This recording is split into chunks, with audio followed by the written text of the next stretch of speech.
ఆత్మత్యాగమే నీకే శరణ్యం శుక్రాచార్య. ఆత్మత్యాగమే నీకే శరణ్యం. ఆత్మత్యాగమే నీకే శరణ్యం శుక్రాచార్య. ఆత్మత్యాగమే నీకే శరణ్యం. ఆత్మత్యాగమే నీకే శరణ్యం. ఆత్మత్యాగమే నీకే శరణ్యం. ఆత్మత్యాగమే నీకే శరణ్యం శుక్రాచార్య. మాకు జీవించి ఉండటానికి ఎలాంటి అర్హత లేదు. అవును, ఆత్మత్యాగమే మాకి శరణ్యం. మేమిప్పుడే ఈ క్షణమంతే ఈ యజ్ఞగుండంలోకి దూకి ఈ శరీరాన్ని భస్మీపటలం చేస్తాం.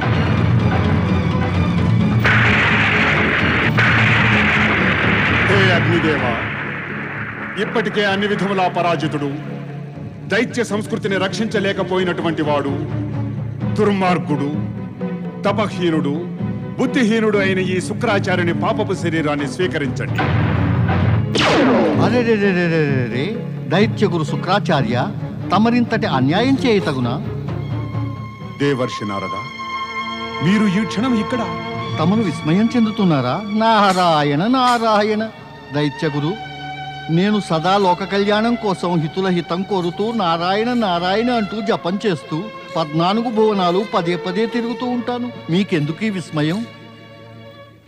ఆశ్చర్యానికి అర్థముంది దేవర్షి నారద. మా ఆత్మత్యాగం తప్పిపోయినా దానివల్ల జనహితము సంభవం కాదు, ఇంకా లోక కళ్యాణము కూడా జరగదు. మరి తమరు ఈ సమయంలో ప్రత్యక్షం కావడం? నారాయణ నారాయణ. సప్త ఋషులలో ప్రముఖుడు భృగుపుత్రుడైన దైత్యగురు శుక్రాచార్యునికి ఈ విషయమే తెలియదా? మీరు అగ్నికి ఆహుతై మృత్యువుని పొందుతూ ఆ అగ్ని యొక్క స్వరూపం మార్చాలనుకుంటున్నారు. కావున లోక కళ్యాణార్థం హితం చేసే ఉద్దేశంతో అగ్ని యొక్క స్వరూపం రక్షించటం మీరు ఈ నారదుని కర్తవ్యం కాదంటారా? అందుకే ప్రత్యక్షమయ్యాను. దేవర్షి నారద, మీరు నానార్థాలతో కూడిన సంభాషణ ఉపయోగించడంలో ప్రసిద్ధులు. కానీ ఈ సమయంలో వీర దైత్యుల పరాజయం మా మనస్సును కుంగతీసింది. మా మనస్సు పశ్చాత్తాప భావంతో దహించుకుపోతుంది. మా యొక్క దేహం మేము శ్వాస తీసుకోవడానికి కూడా సుముఖంగా లేదు.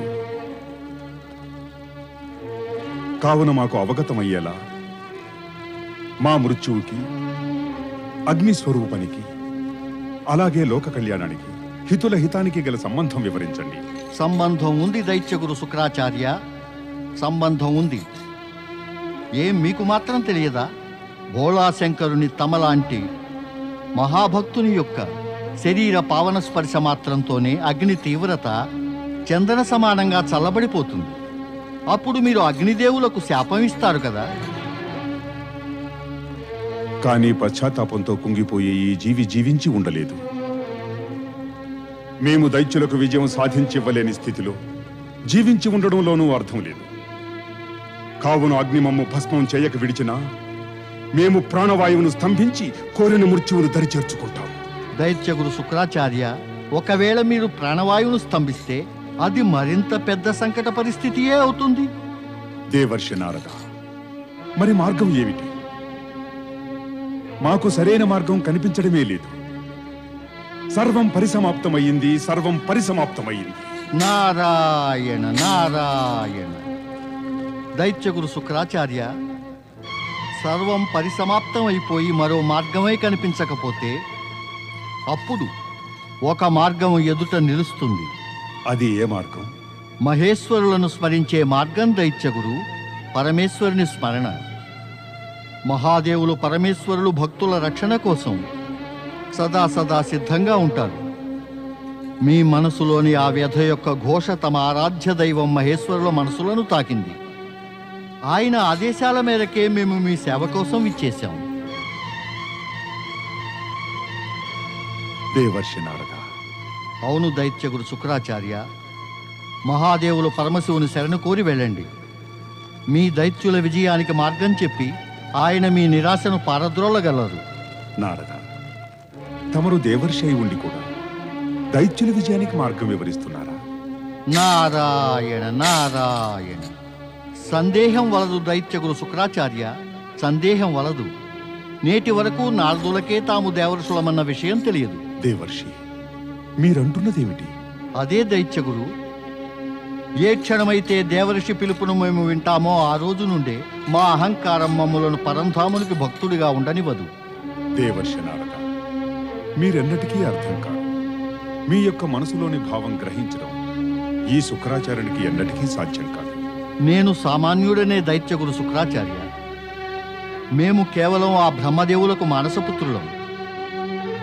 మాకు ఆరాధ్యులు జగత్ పరిపాలకులు శ్రీహరి విష్ణు భగవానులు. మహాదేవులు పరమేశ్వరులకు నేను అనుచరుడను. ఈ త్రిలోకాల మహాశక్తుల ఆజ్ఞలను పాటించి నడవడమే ఈ నారదుని జీవిత ఉద్దేశ్యం. అంతే సుమా. దేవర్షి నారద, తప్పక మీరు ప్రణామాలకు అర్హులు. మీకిదే దైత్యగురు శుక్రాచార్యుల ప్రణామం. వలదు వలదు దైత్యగురు శుక్రాచార్య. మీరు ప్రణామాలు చేయాలనుకుంటే ఆ భోళాశంకరులకు చేయండి. మీ అభీష్టం ఆయన తీరుస్తారు. నారాయణ నారాయణ.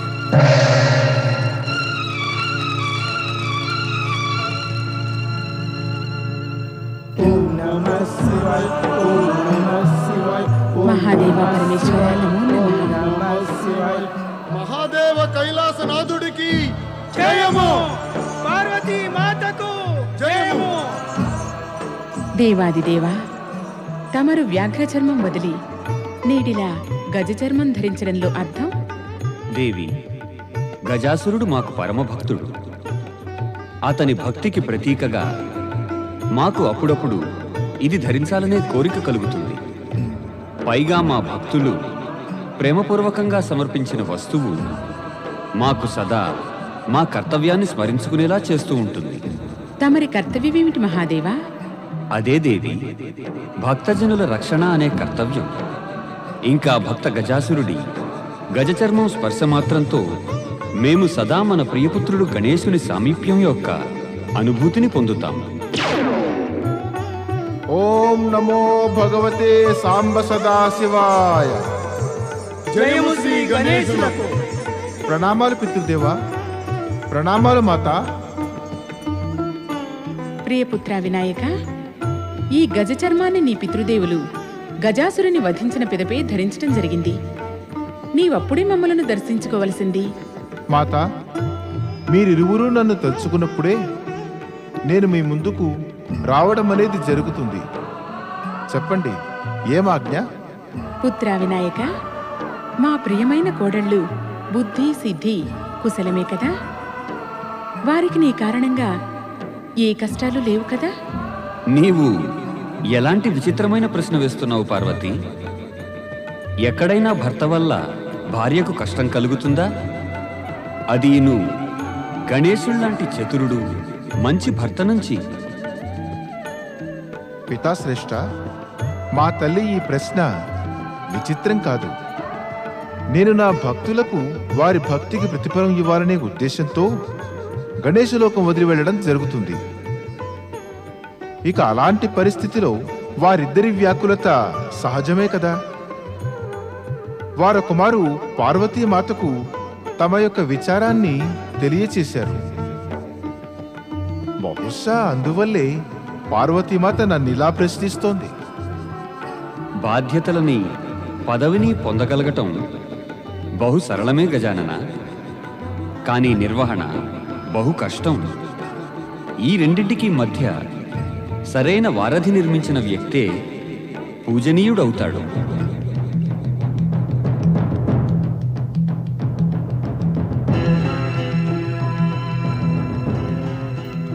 పుత్రా వినాయక, పితృదేవులు సదా వచించే వచనాలు ఆసక్తితో వింటూ ఏకాగ్రతను చూపించే నీలాంటి కుశాగ్ర బుద్ధి నేడు పరధ్యానంగా ఉండడం చూస్తుంటే మాకవగతమవుతోంది. సర్వం మరచి నీ బుద్ధి సిద్ధులను ప్రసన్నలుగా చేసుకోవాలనే ఉద్దేశంతో గణేశలోకమందే ఉంటున్నావా? అవును మాత, ఈ కారణంగానే నా భక్తుల సంఖ్య కూడా క్రమేణా తగ్గిపోతూ ఉంది. ఈ విషయంలో నీవు నీ పితృదేవులను ఆదర్శంగా అనుసరించటం ఉత్తమం. అవశ్యం మాత. మరొక్క మాట గజానన, నిస్సందేహంగా వివాహానంతరం స్త్రీ పురుషులిద్దరూ నూతన సంబంధాలలో బంధితులవుతారు. కానీ ఆ కారణంగా వారు తమ పాత సంబంధాలను విస్మరించటం తగునా? నిజమే దేవాదిదేవా. భక్తులకు చాలా సందేహాలు కలుగుతాయి పుత్ర. తమ ఒక్క పిలుపుకే ఈశ్వరుడు సాక్షాత్కరించాలని వారు కోరుకుంటారు. అలా జరగనప్పుడు వారు అనేక సంశయాలకు లోనవుతారు. నీవు నీ భక్తుల్ని సంశయాలు, చింతల నుండి ముక్తుల్ని చేయి గణేశ. చింత చితితో సమానం అవుతుంది. అది నిజమే దేవాదిదేవా. నీవు ప్రథమ పూజితుడవు గణేశ. ఈ కారణంగానే నీకున్న బాధ్యత ఇతరుల కన్నా అధికం. పితాశ్రేష్ఠ, మీ మార్గదర్శకత్వం పొందటం వల్లే ఈ గణేశుడు గణపతయ్యాడు. భవిష్యత్తులో నేను తమరు చూపే మార్గాన్ని అనుసరించే ప్రతి ఒక్కరితోనూ మధుర సంబంధాలను నెలకొల్పుతాను. నీవు ఎల్లప్పుడూ అన్ని కార్యాలలోనూ శుభాలే పొందుతావు.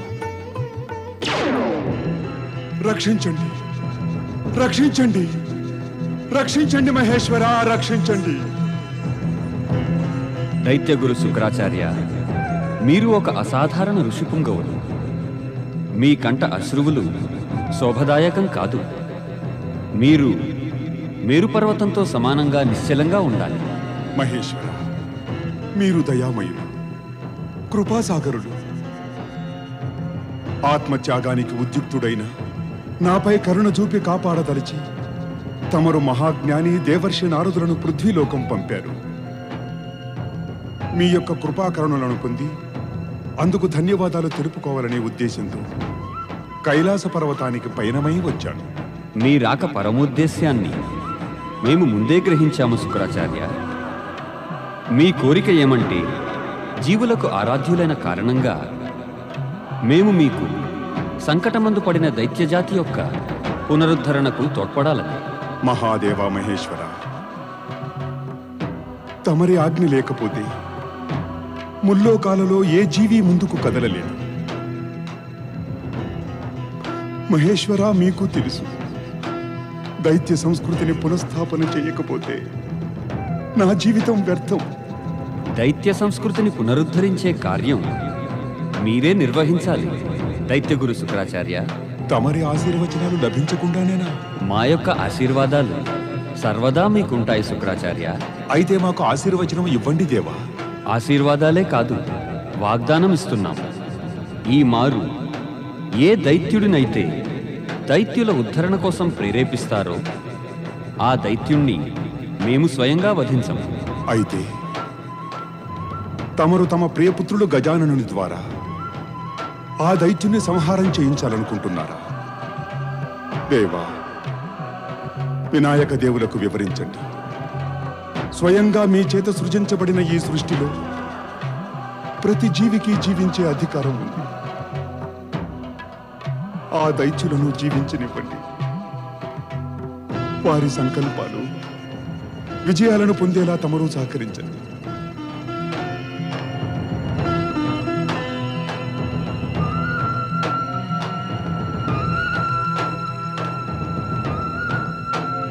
పితృదేవుల మార్గాన్ని అనుసరించటం పుత్రుని యొక్క కర్తవ్యం. నేను మీ అభిష్టాన్ని తప్పక గౌరవించగలను. కానీ మీరు శుక్రాచార్యులకు వివరించండి. ఆయన దైత్యులకు న్యాయం మరియు నీతి యొక్క జ్ఞానాన్ని అవశ్యం ప్రసాదించమని. లేకపోయినచో దుష్టశక్తులు సర్వనాశనం కలిగిస్తే నేను ఎలా చూస్తూ ఉండగలను? గణేశ, ఈ సమయంలో శుక్రాచార్యులకు నీ అనుగ్రహం ఎంతో అవసరం. నీవాయనకు అనుగ్రహ ప్రదానం చెయ్యి. ఒకవేళ దుష్టశక్తులు శిరమెత్తి ఆడితే అందుకు ఉపాయం ఎలాగూ ఆలోచించను. తమరి ఆజ్ఞ పితృదేవా. దైత్యగురు, నేను మీకు ప్రమాణం చేస్తున్నాను. ఈ మారు మీ ద్వారా ప్రేరేపితమయ్యే ఏ దైత్యుని సంహారము నా ద్వారా జరగదు. శ్రీ గణేశులకు జయం. జయము కైలాసవాసులు శ్రీ శివశంకరులకు జయం. జయము. శుక్రాచార్య, ఇక మీరు నిశ్చింతగా వెళ్ళవచ్చు. మీ అభీష్టం నెరవేర్చుకోండి. ప్రణామం మహాదేవ. దేవాదిదేవా, పార్వతీమాత సంభాషణ మధ్యలోనే నిష్క్రమించారు. నేను వారిని దర్శించుకున్న పిమ్మట గణేశలోకం వెళ్లాలని నా కోరిక. నీవామెను దర్శించుకుని పరిస్థితి వివరించి వెళ్ళు. పరిస్థితి అంటే? శుక్రాచార్యులను అనుగ్రహించడం ఆమెకు ఏమీ ఇష్టం లేదు. బహుశా అందుకే ఆమె మాపై కోపంగా ఉంది.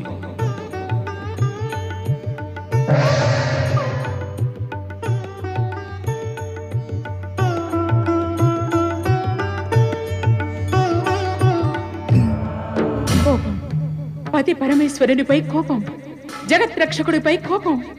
వినాయక, ఇలాంటి ప్రశ్నే ఉత్పన్నం కాకూడదు. మాత, మీకు కోపం రాకపోతే సమాధి స్థలం నుండి ఎందుకు నిష్క్రమించారు? వినాయక, ప్రతి కార్యం వెనుక ఒక కారణం ఉంటుంది. ఆ కారణము శివుని ఇష్టానుసారమే జరుగుతుంది. కాని నాయనా, నీవు ఎందుకలా శుక్రాచార్యునిచే ప్రేరణను అందుకునే ఆ సురవైరి దైత్యుని రక్షణకు అనుగ్రహాన్ని ఒసగావు? మాత, ఏ దైత్యుణ్ణి రక్షించడం నా అభిమతం కాదు. కానీ అతన్ని వధించనని నేను ప్రమాణం చేశాను. అది కూడా పితృదేవుల ఆజ్ఞపైననే. కైలాసవాసి శంకరులకు తన భక్తుడు శుక్రాచార్యులను నిరాశాపూరితులను చేయడం ఇష్టం ఉండదు. ఆ కారణంగానే అచ్చటి నుండి రావలసి వచ్చింది. లేకున్నచో ఆ దేవాది దేవుడు మమ్మలను అనుగ్రహం ప్రదానం చేయమంటూ వివసుల్ని చేస్తారు. మీరు నిజంగా సాక్షాత్తు శక్తి స్వరూపులు మాత. ఏ వ్యక్తి అయితే శక్తులను దుర్వినియోగపరుస్తాడో వాడి పీచమణచటం మీ పరమ కర్తవ్యం. మీరు ఆ చోటనే ఉండకుండా రావడం మంచి పనే అయింది. ఇది భవిష్యత్తుకు సంకేతమే. భవిష్యత్తుకు సంకేతమా? ఏం బోధపట్టలేదు గణేశ.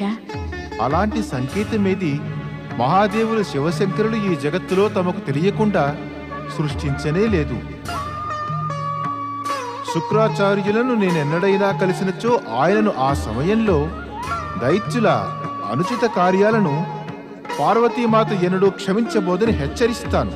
ఇక మీరు నిశ్చింతగా ఉండండి. మాతృశక్తికి జయము, శివశంకరులకు జయము.